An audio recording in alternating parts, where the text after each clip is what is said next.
Hi, my name is Chance with Mashable. I'm here with Lollipop Star. My dentist is gonna hate me.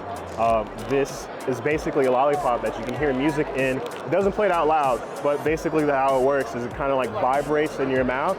You like put it all the way back there, you bite on it with your molars, and with these earbuds, you can like hear the sound. It doesn't work great on camera, but I've been told it's delicious, so let's check it out. The way she explained it is, you know, you pull on the back tab, and that's when you start to like actually like eat the lollipop.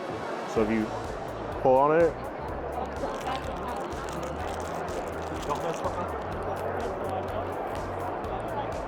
there is music playing. Like you can feel it at the bottom of this, and you can like faintly hear it in like the back of your head, but it's like kind of there.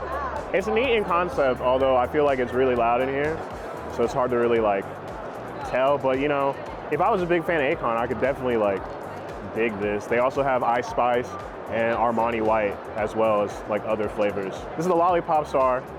This is Chance for Mashable. We got more stuff to check out here at CES.